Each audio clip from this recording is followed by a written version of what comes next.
Hello folks, welcome back to my channel Rise with Richie. I hope you are safe and well today. In case if you are here for the first time, my name is Richard D'Souza and I make a few videos about motorcycles, motorcycle travel, accessories and maintenance. This video is about a state-of-the-art machinery which has been made by a legendary guy here in Cork, and I don't know what should I call it as. Is it a motorcycle? Is it a car? Is it a trike? No, it's none of them. It's a combination of all. This man had a vision in his life to get something and make it happen, and he has made it happen, and it took him several years to make it happen. And let me introduce you to the man himself. He'll be here in a couple of minutes now. I'm waiting for his arrival. I'm here in Frankfield in Douglas, they call it as Grange over here in Cork. So yeah, let me wait for him, and once he is here I will introduce it to him. And do not miss this video. Stick on till the end. We have some cinematic shots coming.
Guys, look who is here.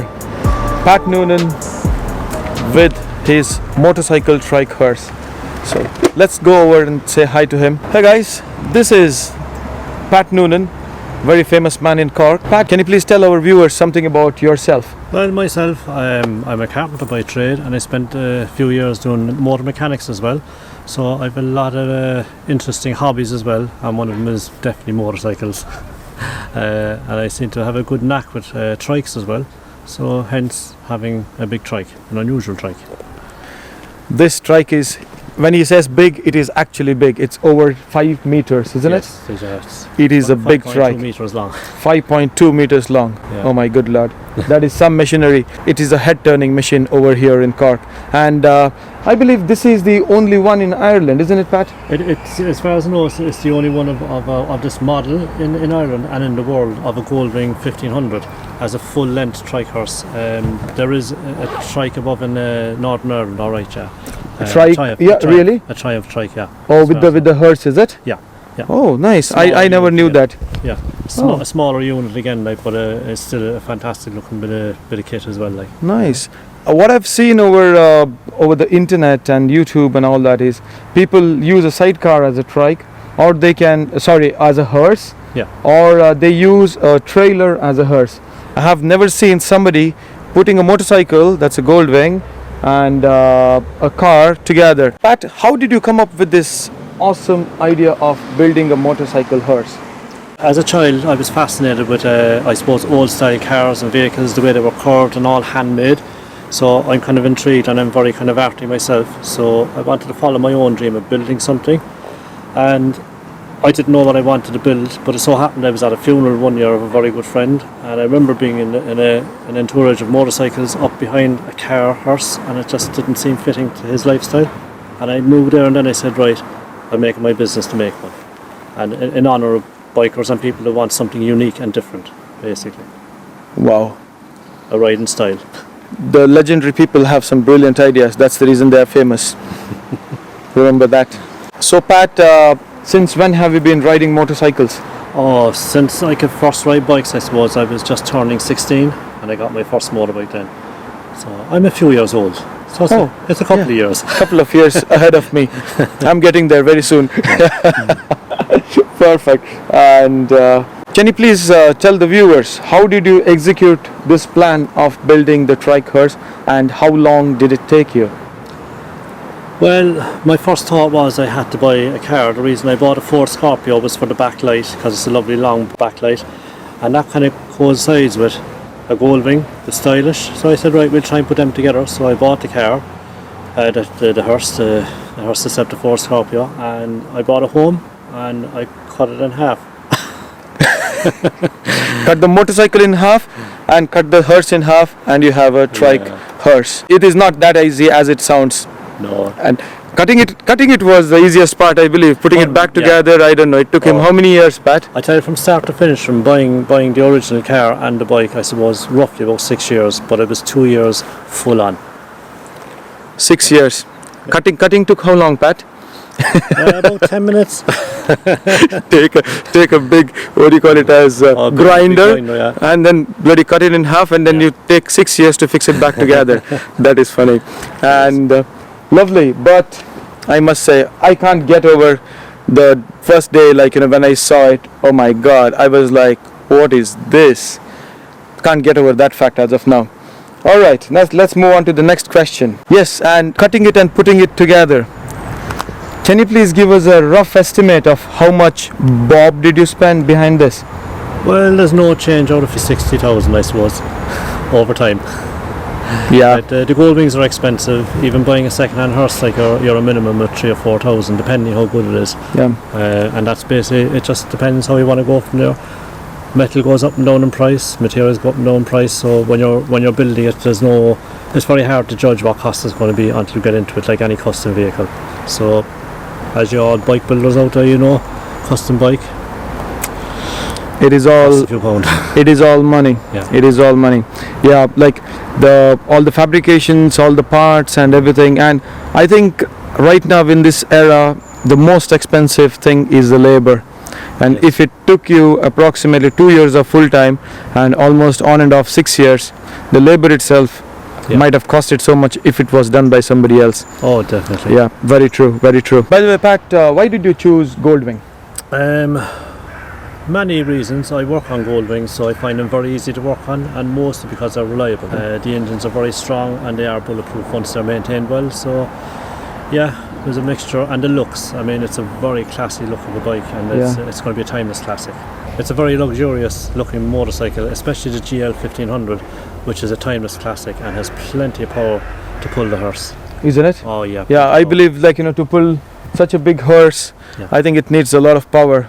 Definitely, yes, definitely a lot of torque as well. And Goldwings are very well known for their power and their torque. Yes. Excellent, excellent. So now what we will do is we'll ask Pat to walk us through the Trike and show us the different parts which he has put together. So let me turn the camera the other way around, and we'll start from front to back. Yep. Is that okay? Perfect. So let's go now. I'll turn the camera around and over to Pat Noonan. Basically, this section from here to here is the original Goldwing, and it is cut off just behind the rider's part of the seat, and it's all modified and strengthened to take the weight of the hearse as well. There is a new chassis system on the actual hearse itself. We cut off all the chassis and made new chassis legs on it, and it's all integrated into a steel frame which is boxed around the whole unit and transferred into the bike itself. So it is one big piece. So the whole bike itself in general is as a Goldwing is. The front end is made in UK. Thankfully it was pre-Brexit time, which kept the cost down an awful lot. It's a one-off piece, leading link front end. Absolutely fantastic piece of engineering, and it is higher and set out further, so it's ease of operation. So with the front end, it's a one-off split rim wheel which was designed for it, with the Honda 1500 Goldwing front discs. The R1 calipers, absolutely fantastic, and Hell brake lines, so it is highly customised for this trike. Fantastic leading link front end. On the other side we also have a steering damper, which you can see here on this side, an Olin steering damper. That makes a big difference, and it keeps the steering nice and steady, nice and not too stiff, but it does take any shake out of it, because the front wheel tends to want to follow everything on the road anyway, and the back wheels just want to go straight. Yeah. So I think like the weight at the back is too much as well, so the front end comes up. It's well balanced out. It is about 1.1 tons in weight, the complete unit, when it's empty, when there's nothing in it. So it is a lot of weight, and you will feel it in your arms sometimes. It's it's like a workout. Yeah, But you have to concentrate all the time when you're riding it, So Pat, there is a history behind this crossover here. Can you please tell us? There is indeed. The reason I did buy this Goldwing in first day was the fact this whole front panel is chrome, and I wanted something different and not have Honda badge sitting up there or Goldwing or anything. So a friend of mine, Sandy McGorty, actually made up this cross for me with some old silver jewellery I had, and she handcrafted herself. Lovely piece. It's a nice finishing touch. It's beautiful. It looks class from the front. It does indeed. At the end of the day, it is ride in peace, isn't it? Yes. A final ride in style. Yes. So the exhaust itself was originally made by Motad, and it's a full system designed for a GL 1500. Unfortunately, we only had to use one or two bits, so what we've done is used about 2 inches of the downpipes, including the flanges on top, and all the rest was fabricated by Chris Doran, which he done a lot of work on the bike, and it's hidden in behind this sidewall tubing and onto the Motad silencer, which is a lovely piece of kit with a lovely rasp as well. It's quiet when needed, and nice bit of rasp when you need it as well. So this is the original back end of a Ford Scorpio Hearse, which was built originally in 2000 by Fergus Quinlan up in Northern Ireland. We totally sanded it down, strengthened up the framework inside it to carry on onto the bike unit, and then we got the whole thing sprayed up. That's why it looks so pristine. It's an immaculate spray job. Well done, Nick. He's probably watching this. Hopefully he is. Yeah. And don't forget to subscribe to my channel, Nick, if you're watching it. Yeah. And being a bigger machine, it needs a bigger tank, so we did retain the original car petrol tank, which is still in situ below. It's all refurbished. We did have to get rid of the car fuel pump because there's too much pressure coming out and it was flooding the bike, so we changed that down to a smaller pump, which was a nice bit of work. Rewired everything, so therefore we have more room on the bike. The tank in the Goldwing is built in underneath the saddle. Now it's gone, so I have plenty of space to work on everything underneath there. So. Oh, that's a cool thing. So you got extra space there. No. Nice, very interesting factor. As you see on the rest of the bodywork, this whole part was made up. I made up all this framework in timber originally, and then we covered it. John Harrington, in fairness, he covered it with a metal, a light aluminium, and then they filled it to suit. And then Nick took over eventually and done the rest of it. Damien Padwick glass sourced the glass for me, and yeah, that was a nice touch to it. Helps to see all round. Yes. And we also have a handbrake as well, which is part of the original car handbrake system and calipers, which tie into the bike eventually, which is a fantastic bit of kit as well. It works very nicely.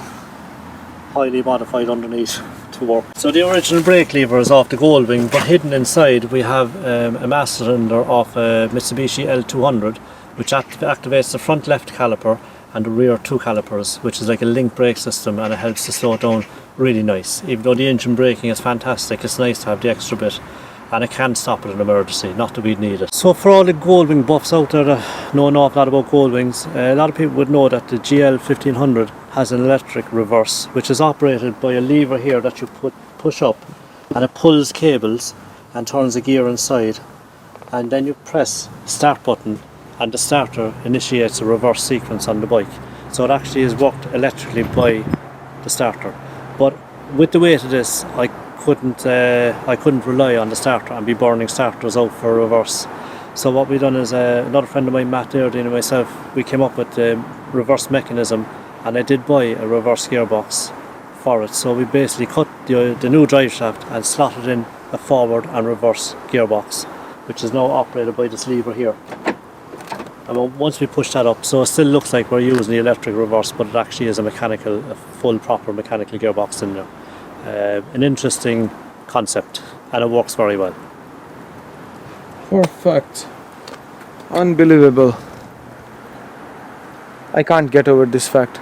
Genius brains. It's a very wide trike as well, just directly behind myself with the body. So what I found with the mirrors, rather than extending the mirrors, you put in these blind spot mirrors, which do really help. They make a big difference in seeing things. I do have a blind spot at the very back side corner of about maybe 11 inches, roughly. So that can be tricky sometimes, and people help me out. Yeah. But for when I'm driving on the motorway and stuff, it's great. I can see through the glass here, and I can see through here, so there is no blind spot here. I can really, you get used to what you're looking at then, you know. Yeah. I will be putting in a camera system so I can see, but I don't want to put too many mod cons on it really, you know. Yeah, But we'll see. true. We'll put something in there eventually. If you guys want to see how it looks when you're sitting down, okay, I'm going to climb on it now for the first time. Oh God, Lord. So as you can see, you can see Pat over there. I don't know how you can see it, but yeah. So there is a blind spot in the back, but I do get used to it, and I do use the windows here at my left and on my right hand side. As you can see on this side as well. Yeah. Nice. So This is you can go 2,000 kilometers non-stop with this, guys. I can. It is so comfy. It's like sitting on a car seat. So the name Ride in Peace, it becomes a kind of derivative of RIP, and I just think it's fitting with Ride in Peace, and it's offering a final ride in style. And I must say the nameplates are absolutely fantastic. They were made up by Kieran Minahan. There was a couple of hours of, I suppose, laser cutting. It was really fantastic. And there's another one on the engine, which I think is a lovely one. Colouring of this happened by accident. When the laser machine cut it, it actually came out that colour, and it just said, yeah, that's what we'll do. And we just had to heat it gently to curve it to the engine, the valve covers. Nice. Then we've also got the logo that you see on the wheels as well. Yeah. Aaron O'Driscoll designed that logo first day, and it's a lovely logo, fairness to them. I can drive it forward in a minute, you can get a proper picture of it. Yes. So we should. Well done to Aaron for that, absolutely fantastic. Yeah, so I think that's kind of everything about it. There is lots of small details. It takes forever to go through them. There's been a lot of long nights and bloody knuckles getting this done, but it's been worth the journey with everybody to make my dream come true, to have this Trike Hearse and have, I suppose, the only one, as far as I'm aware, of a Goldwing 1500 full-length Trike Hearse in the world, as far as I can see. And plus, it's in Cork. Yes. So there you go. It being in Cork is more important than anything else. It is. For the us capital. Corkarians. So guys, that is about this Trike Hearse. So I will be making a detailed video, and that will be on Pat's channel. And Pat, can you please tell us how do we contact you, get you to do the funeral services for our bewered family or motorcycle friends or anybody? How do we get in touch with you? Well, there's loads of ways of getting in touch. My number is everywhere. There is a website. I will work alongside the funeral director that you are dealing with, so there's no problem. To cause minimum upset to any family, so I will work alongside the funeral director of your choice. So in case if you guys want to contact, if you're looking for the mobile number, it is over here. Oh, sorry, it's shadow. It is over here, and I'll mention the details in the link in the description below as well, in case if you want to meet Pat or if you want to have a chat with him. He's a great crack. He's good to talk to all the time. Very humble, very down to earth guy. I like him a lot. Pat, will you please tell us, like, you know, this is such a big, it's 3/4 of a car and 3/4 of a motorcycle to be washed at a time, and this fine paint work to be maintained might be taking a lot of time for you to clean it, polish it, sanitize it and all that. Yes. So how many hours in a day approximately do you do, like, you know, once you take it out? Well, before I take it out, I give it a check over, because it is polished before I park it up, and I do cover it inside my workshop. But before I take it out, it's about 2 hours going over the whole thing, make sure it's all working. Polishing is about 2 hours roughly, If I have to wash it, it's about 4 hours between washing, drying and polishing. Yeah, So I'm not one for polishing, but I have to keep this one clean. yeah, very true. Yeah. It is a lot of work, guys, to keep it running and to keep it fit and to keep it clean. Just to have a motorcycle and get it washed once in a month as well is not possible for me. I don't know how this man does it himself. So yeah, that's one more thing. And Pat, can you please tell us what is the longest distance for a funeral have you traveled with this Trike Hearse? I'm aware of it. This is just for my viewers. Yeah. Well, I do have a big trailer that I do transport it in, so I can travel all over Ireland within reason of time constraints and stuff like that. So distance is no object really. You know, I bring it to wherever it's needed and walk from there. Perfect. So the maximum speed on the Trike is? Oh, we stick to the speed limits. Speed limits. Let's keep it that way. Trailer was recently made, and I will make a video about that as well at a later stage, and I will put it on my channel and on Pat's channel as well. So yeah, that's it for today. It was nice talking to you, Pat. Absolute pleasure. Thank you. It very was much, as great, always. and we are friends anyways. This is not just for the video sake that I've met him. He did not sponsor this video, neither anybody else. It is our own discretion that we made this video, and I always am interested in motorcycles and beautiful piece of art like this. Like, you know, this is something which is unbelievable, so I thought might as well bring it to the notice of all the fellow riders as well as my viewers, not only in Ireland but all over the world. Thank you for supporting me, guys, and Pat, thank you very much for giving me this opportunity to come over here to meet you and introduce this beautiful Trike Hearse to my YouTube family over here. Fantastic, and thank you for coming to meet me as well. It's very enjoyable and good to catch up. Yes, Yeah. always. Yeah. Thank you very much, guys, and I will see you in the next one. Stick around and stay tuned. Please do not forget to subscribe and ride safe. See you on the road next time. Thank you. See you on the road soon. Take care. Bye bye.